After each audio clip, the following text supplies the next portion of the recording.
Yeah, new season, Charlie, new manager-ish. What differences did you see in the game today? I think you've seen a lot of under Ange where Kyogo, the striker, would stay long and look to go in behind and be offside a lot of times. I think you've seen bits of that today, but you've seen a lot of him coming short with the midfielders going in behind them, becoming at least one of them becoming the striker.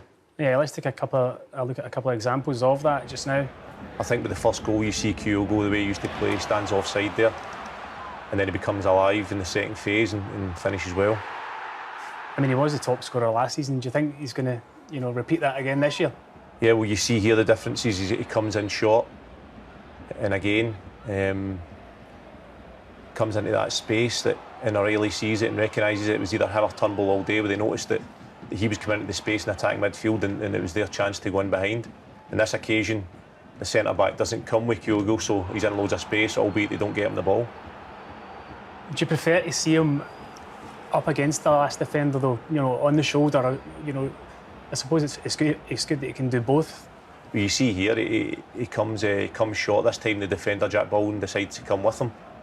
And they don't follow the run on Turnbull this time, and he's through and goal, probably should score. So it's just a different way to do it, and different managers have different ways, and as long as you do have that player up there, giving length to the game, and with a bit of movement, it confuses defenders, especially when they're man marking. Again, you see him here pop him in the left wing, you see Maeda inside, and you see Turnbull become the striker this time.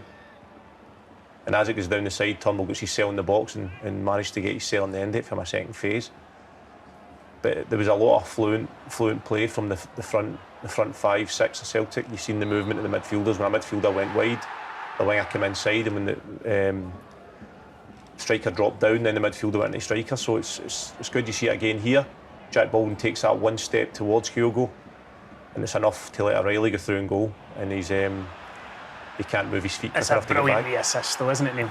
It's brilliant. He's so clever. I think the fear is if you go really tight to Kyogo, then the danger is these boys are so well versed in taking chances beyond.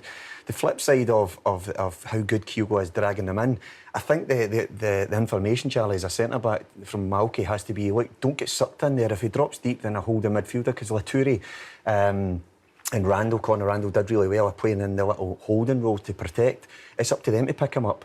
But the last thing you want to do is expose yourself, particularly if there's no cover on the outside.